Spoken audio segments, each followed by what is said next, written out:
You're listening to Great Love Media. The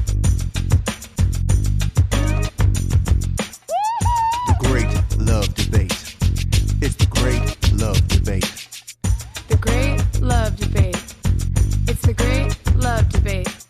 Hi again, everyone. It's Brian Howie. Welcome to The Great Love Debate, the world's #1 dating and relationship podcast. Since 2015, I am coming to you from the lovely studios of Pod Populi in lovely Scottsdale, Arizona, and I have a lovely guest who I will get to in a second. But just as an order of business, I wanted to address a bunch of emails that I've gotten about our upcoming live shows and what our tour schedule looks like, even the snippy ones that are like, I can't believe you're doing live shows. So because of the events and the situation, they used to refer to the conflict in Northern Ireland as the Troubles. I always liked the Troubles. I thought that was good. I thought it was a quaint way to talk about all the bad stuff going on in Ireland. So because of the troubles of last year, obviously we had a lot of shows canceled or postponed, and some of those we probably aren't making up anytime soon. We had 2 shows in Singapore, and they don't want Americans over there anytime soon. And we had a show in Auckland, New Zealand. They definitely don't want us or anyone else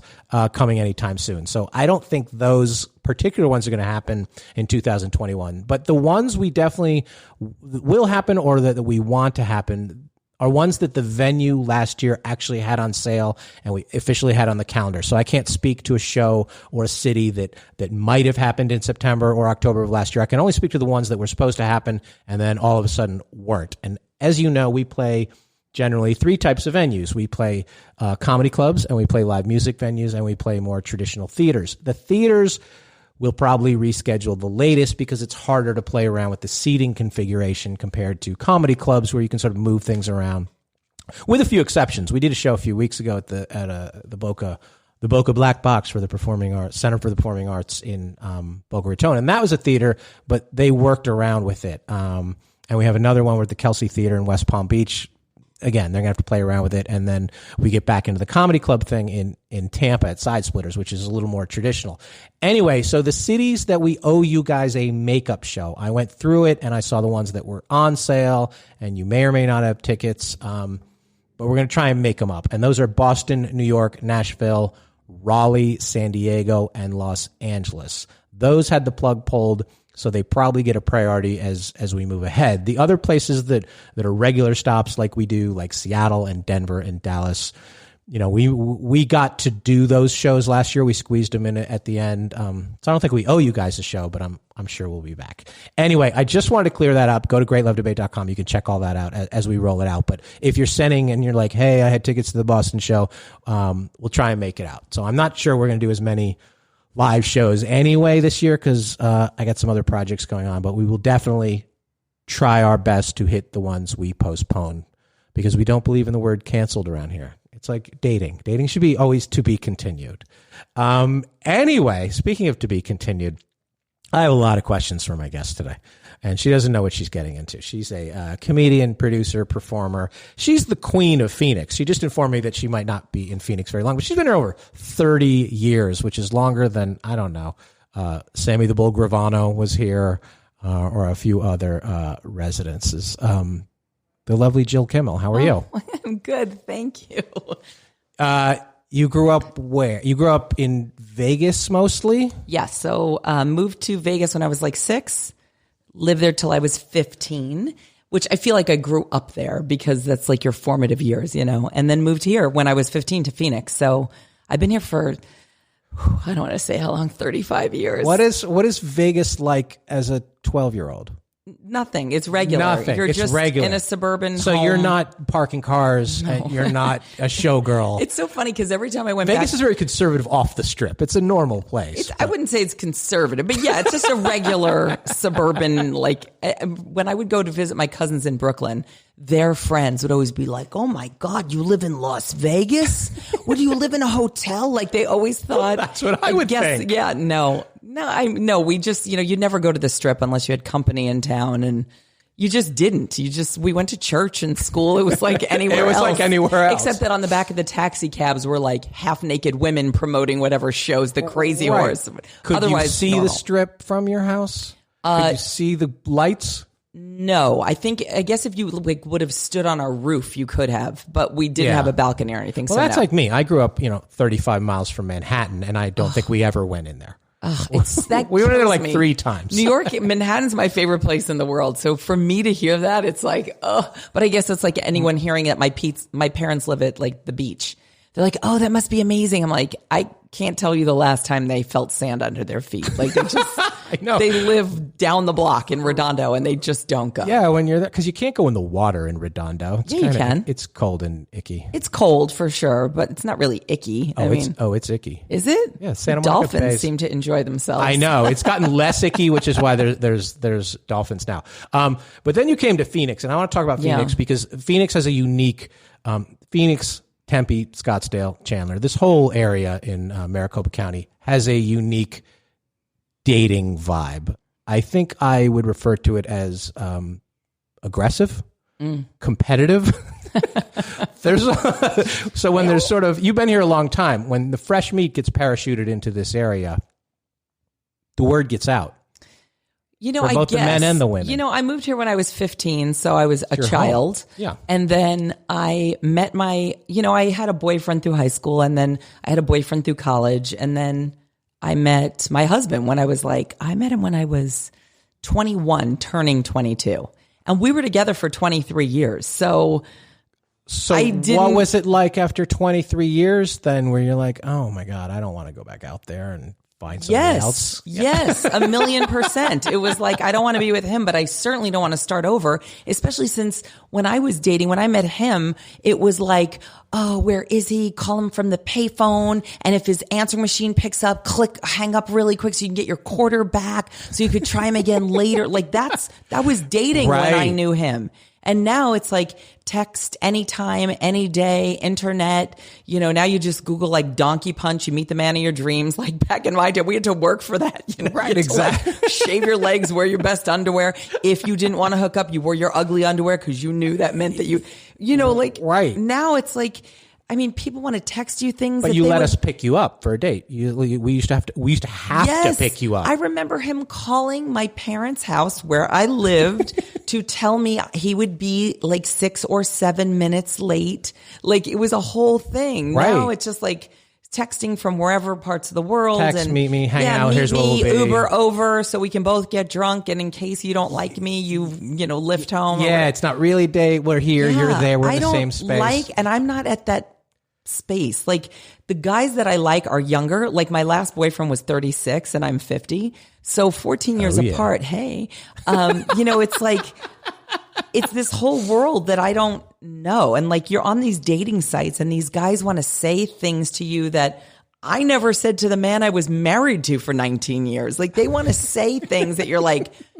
I have to say it right off the bat. I'm like, no, I don't talk like that. I'm not interested in that. And if that, like, I don't, and you don't want to sound like a prude, like I'm an old broad. And, but it's like, I'm not down for that. And I don't want someone who's going to talk to me like that, particularly like 3 texts in, Right.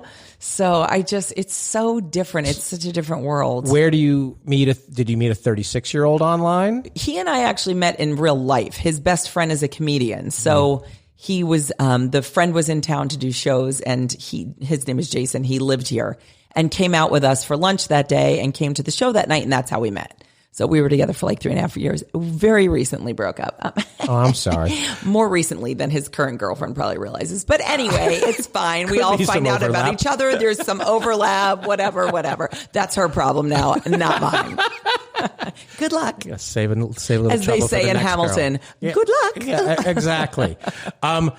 You'll be back. What was the upside of dating somebody 15 years younger, 14 years younger? There was really no up or downside. It was different, but Right. It was just, he tutored my kids in math, new math. I never learned that. No. Was there any remember this song? And they literally have jokes about that are not jokes, that are absolutely true. Yeah. And my dad used to When listen to this song. I tell you that he did not know who Eddie Van Halen was when he died, I was like, come on, because I have a joke about him not knowing a Beastie Boys song, which wasn't true, but it was like a song that I know all the words to, so that's why I used that song in the joke.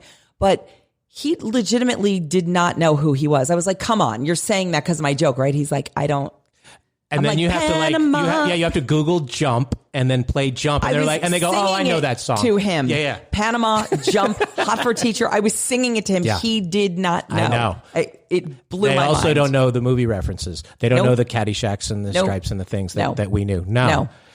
That's the problem. That is a problem, but there's a guy I'm talking to right now who's also 36. Yeah, it's just, you can change your settings. they must have, yeah, I know. But yeah, mommy issues, I don't know. But he's really cool, but he actually knows references. Like he actually gets and I'm always like, oh, like shocked. It's like, I know. That is the thing is that you're like, were you 90210 or you was Saved by the Bell? It's yeah, like, but then they say 90210, but it's like the new class. You're like, no. I was an extra on 90210. The original? Yes. Wow. Back in the Peach Pit days. Were you at the Peach Pit? Is there a Peach Pit set? There is a Peach Pit set. I was not at that. We were working, me and my cousins, we lived together one summer. It was actually the summer right before I met my ex-husband. So it was the summer of 91.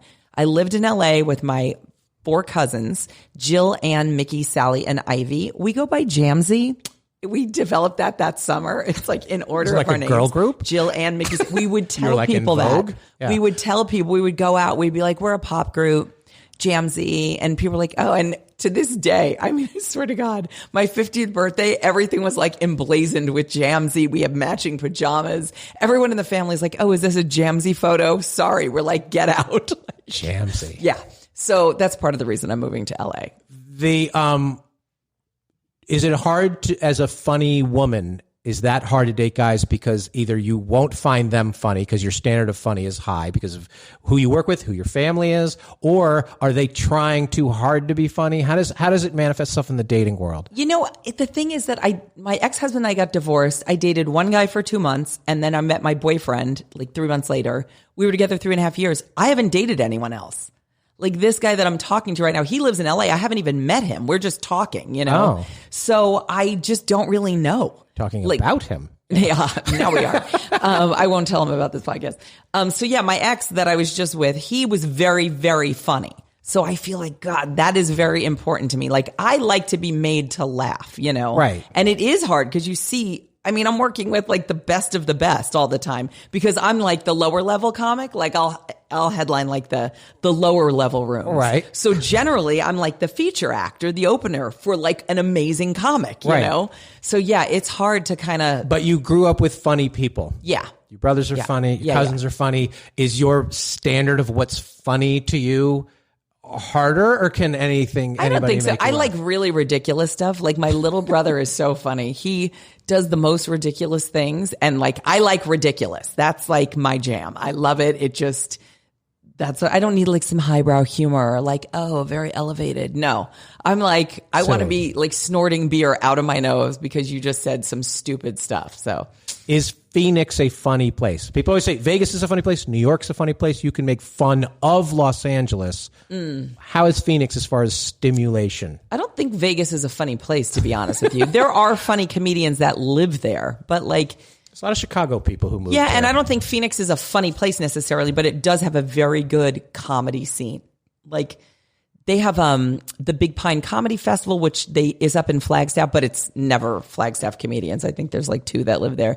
And then there's the Bird City Comedy Festival. Like they really have great like festivals, and I mean, we've got all these comedy clubs here that are like the best of the best. Right. And it is very hard for me to be moving away, to be like small fish, big pond. Comedians want to come here too. It's They do want to come here. People it's to easy come to here. draw. The weather is wonderful. You can go golfing. You could do spring break or, spring training There's big shows. events here. So Lots of stuff. A lot of casinos here. We have everything. Yeah. Football, hockey, women's basketball, men's basketball, baseball. We have everything. Yeah. So it is it really is. And our comedy scene is amazing. Yeah. You come here and you need opening acts, you will never be disappointed. Yeah. So, but I want to get back to the dating scene here. For where my observations are. Tell me, please tell me, give me, be my eyes. So there are a lot of 50-year-old women dating 25-year-old men, What? mostly to piss off their ex-husbands. Guide me. There's a lot of that going on. No, I have a It's always- 20-year-old son, so there will be no There's a lot 25-year-olds of in my repertoire. and they're letting him drive the other car that they got in the divorce. see, I don't- And there's a whole Yeah. scene But going who's on doing here. that? I think these are also the women that are super concerned with how full their lips Yeah. are.